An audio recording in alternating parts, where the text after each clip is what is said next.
जिसके पास बीवी बच्चे नहीं हैं वो क्या जाने कि महंगाई क्या होती है, महंगाई की मार क्या होती है, बच्चे शिक्षा कैसे अर्जित करेंगे। ज़्यादातर आप देखेंगे तो जितने माफिया हैं वो सब भारतीय जनता पार्टी में हैं। आप त्याग पत्र देख के जब चुनाव लड़ने वो पहुँचेंगे तो एक सरपंच को जितना वोट मिलता है उतना वोट भी उनको नहीं मिलेगा। उन्होंने सदस्यता ले ली तो दल बदल कानून के तहत उनको वहाँ पे उपचुनाव लड़ना चाहिए। उत्तर प्रदेश में तमाम राजनीतिक उठापटक जारी है।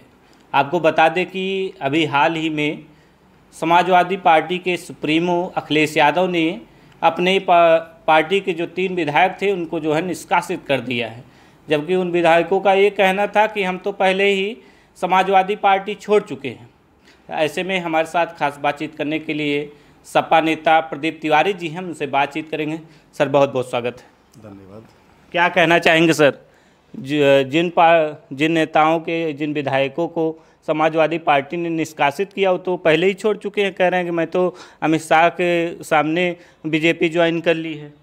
अगर वो पहले छोड़ चुके हैं तो उनका ये कहना ही गलत रहा है कि भाई, क्योंकि वो निष्कासन की बात पे हास्यप्रद अपनी बयान दे रहे हैं कि मुझे हंसी आ रही कि समाजवादी पार्टी ने मुझे निष्कासित कर दिया है, जो कि मनोज जी का स्वयं का कथन है कि वो 18 मई सन 2024 को भारतीय जनता पार्टी की सदस्यता माननीय गृह मंत्री अमित शाह जी के समक्ष वो ले चुके हैं। तो अगर वो सदस्यता ले चुके और वो हंसने वाली बात कर रहे हैं कि निष्कासन वाली, तो बात ही गलत है। निष्कासन का तो कोई प्रश्न ही नहीं उठता। लेकिन कोई भी दल में जब कोई सदस्य रहता है तो बिना उस दल से, पूर्व के दल से सदस्यता रद्द कराए बगैर, इस्तीफा दिए बगैर आप दूसरी पार्टी की सदस्यता नहीं ले सकते हैं। लेकिन अगर उन्होंने ले लिया है तो उनके ऊपर दल बदल कानून लागू होता है, जिसके तहत उनको उपचुनाव में वहाँ पर चुनाव लड़ना चाहिए। ये हमारा कथन है। आप ये कह रहे हैं त्याग पत्र दे दें, चुनाव मैदान में आकर के लड़ ले। बिल्कुल मनोज पांडे जी, बिल्कुल बिल्कुल। अगर उन्होंने सदस्यता ले ली तो दल बदल कानून के तहत उनको वहाँ पे उपचुनाव लड़ना चाहिए। अगर मान लीजिए त्याग पत्र दे दिए, चुनाव लड़ लिए, जीत जाएंगे कि हार जाएंगे?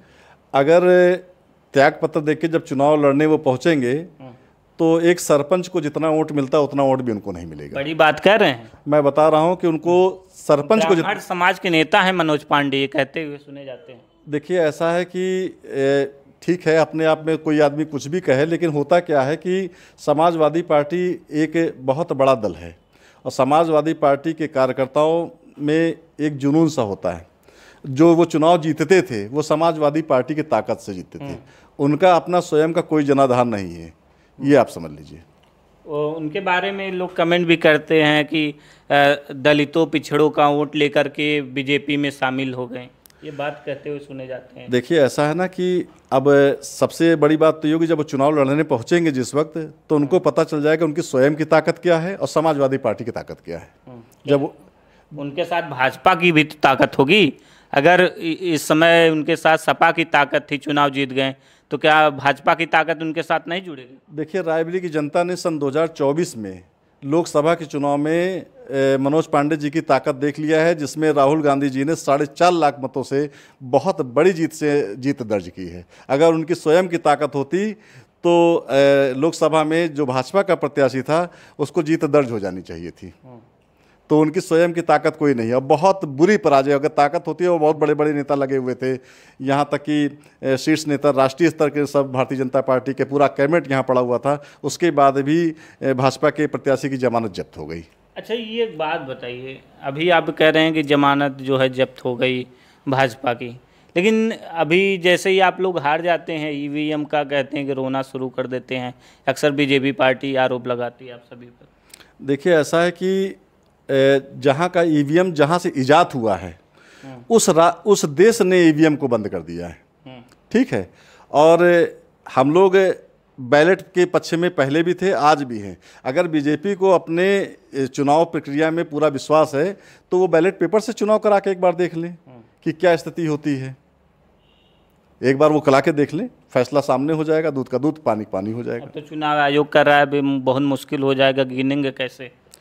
देखिए, ये तो शासन और प्रशासन की जिम्मेदारी होती है, उनके पास उनके विभाग होते हैं, उनके स्टाफ होते हैं, वो कैसे गिनती कराएंगे, ये तो शासन प्रशासन काम है, ये तो हम लोग का काम तो है नहीं। प्रदीप जी, यूपी की कानून व्यवस्था को आप किस तरीके से देखते हैं? क्योंकि अमित शाह जी कहते हैं कि वो जो है दूरबीन से देखते हैं, कोई अपराधी माफिया तो उसको निपटवा देते हैं, और हमारे योगी जी कहते हैं कि कोई भी अपराध करेगा तो उसके लिए हर चौराहे पर यमराज खड़ा मिलेगा, तो क्या सोचते हैं इसके बारे में? देखिए, ऐसा है कि आप देख रहे हैं कि जीरो टॉलरेंस की राजनीति की बात करते हैं उत्तर प्रदेश की भाजपा गवर्नमेंट, लेकिन आपने ये भी देखा होगा कि आज ही की एक घटना आपके सामने आई कि विधानमंडल के नेता समाजवादी पार्टी के माननीय माता प्रसाद पांडे जी के ऊपर हमला हो गया, लाल बिहारी यादव जी के ऊपर भी हमला हो गया है।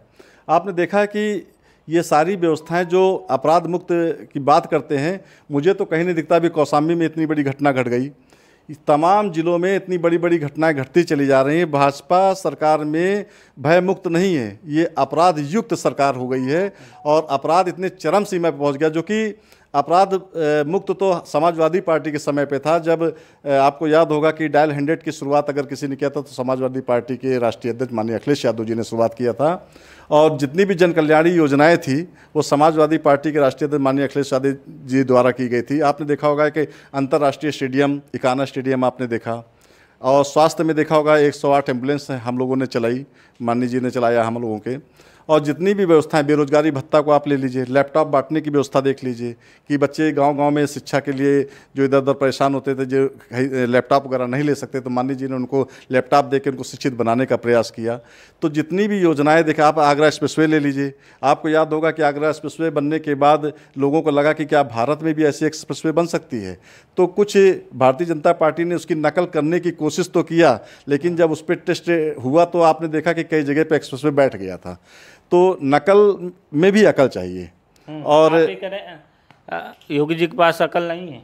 देखिए, ऐसा है कि मैं ये कहता हूँ, मैं ये नहीं कह रहा हूँ उनके पास अकल नहीं है, क्योंकि अब प्रदेश के मुख्यमंत्री हैं, लेकिन हमें नहीं लगता है कि जो वो वादा करके आ रहे हैं, जो जैसा चाहते हैं और जैसा उन्होंने अपने घोषणा पत्र में कहा था कि भयमुक्त वातावरण होगा, और क्या कहते हैं, आप देखेंगे बुलडोजर चलवा दे रहे हैं माफियाओं के घर पर, अभी आपको लग रहा है कि वो कानून व्यवस्था ठीक ही नहीं है?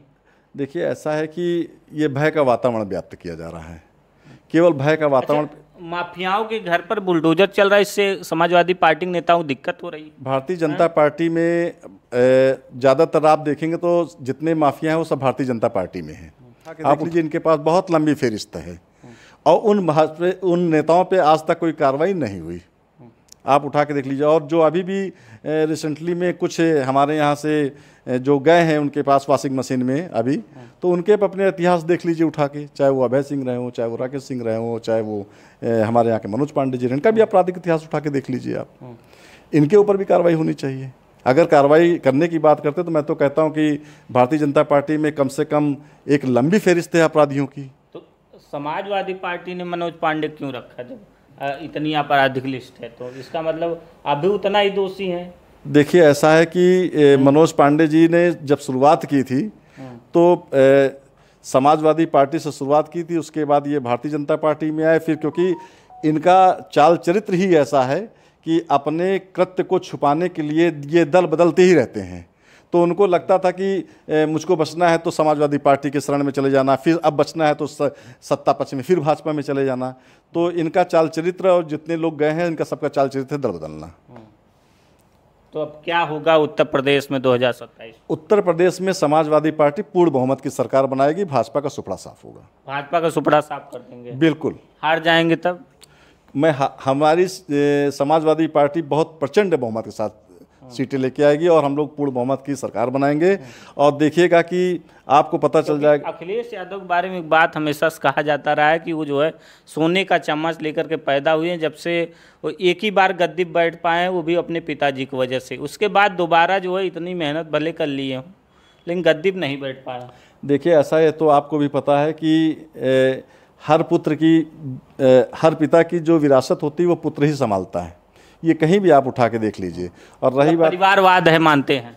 नहीं, परिवारवाद देखिए अपनी जगह पे है। जो जिसके पास परिवार है तो परिवार तो वो समझेगा नहीं कि परिवार क्या होता है। जिसके पास परिवार ही नहीं है तो वो परिवार के विषय में क्या जानेगा। न योगी जी का परिवार, न मोदी जी का परिवार, परिवार के विषय में कौन जानेगा।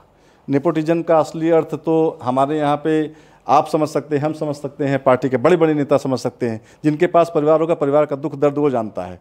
महंगाई वो व्यक्ति समझ सकता है जो परिवार में बीवी बच्चों का पेट पाल रहा है। जिसके पास बीवी बच्चे नहीं है वो क्या जाने कि महंगाई क्या होती है, महंगाई की मार क्या होती है, बच्चे शिक्षा कैसे अर्जित करेंगे, घर का भोजन शाम का कैसे बनेगा, सुबह का कैसे बनेगा। स्कूल मर्ज हो रहे हैं नेताजी। देखिए ऐसा है कि शिक्षा में सुधार होना चाहिए। अब ये जो स्कूल मर्ज वाली प्रक्रिया है, मैं तो कहता हूं कि बहुत बड़े बड़े प्राइवेट विद्यालय हैं, उनके लिए कुछ ऐसी व्यवस्थाएं बनावें कि जो वो फीस को जो है नियंत्रित करें, फीस को कम करें, और गरीब के बच्चे भी जाके कॉन्वेंट स्कूल में या सीबीएसई और आईसी बोर्ड की शिक्षा ग्रहण कर सकें। उनमें सुधार करने की ज़रूरत है। बाकी मुझे तो लगता है कि शिक्षा प्रणाली में ये मतलब एक माना जाए कि लोगों के साथ जो धोखा हो रहा है कि शिक्षकों को धीरे धीरे बाहर करने का और प्राइवेटेशन की तरफ ले जा रहे हैं। ये हमें पता चला है कि आप भी मैदान में आने वाले हैं। अब ये तो पार्टी शीर्ष नेतृत्व का फैसला होगा कि शीर्ष नेतृत्व हमको अवसर देगा तो मैं अवश्य लड़ूंगा। प्रदीप जी, आप रायबरेली के रहने वाले हैं, तो रायबरेली में 2027 में क्या कुछ खास होने वाला है? देखिए, सन 2022 में आपने देखा होगा विधानसभा में यहाँ पे रायबरेली में 6 विधानसभा सीटें हैं, जिसमें 4 विधानसभा सीटों में हम लोग ने प्रचंड बहुमत से सीटें जीती। 2 विधानसभाओं में हम लोगों ने बहुत माइनर वोटों से चुनाव में शिकस्त खाई है। वो भी किस तरह धांधली हुई ये किसी से छुपा नहीं है। अब की बार रायबरेली में 6 की 6 विधानसभा बहुत बड़ी वोटों से हम लोग जीत के पहुंचेंगे, और उत्तर प्रदेश में जो जीत दर्ज करेंगे पूर्ण बहुमत की सरकार समाजवादी पार्टी ओवर कॉन्फिडेंस है कि जीतेंगे? ये जनता का विश्वास है। जनता ने देखा है अखिलेश यादव के कार्यकाल को, समाजवादी पार्टी के विकास को, और अखिलेश यादव की नीतियों और रीतियों से प्रभावित होकर हम लोग इतने बेहतरीन तरीके से चुनाव मैदान में आएंगे 2027 में कि खाता खुलना शायद जिलों में मुश्किल हो जाएगा भारतीय जनता पार्टी का। धन्यवाद सर। अभी हमारे साथ खास बातचीत कर रहे थे सपा नेता प्रदीप तिवारी जी। फिलहाल तमाम मुद्दे पर इन्होंने बातचीत की है। आपको कैसा लगा इंटरव्यू, हमें कमेंट करके ज़रूर बताइएगा।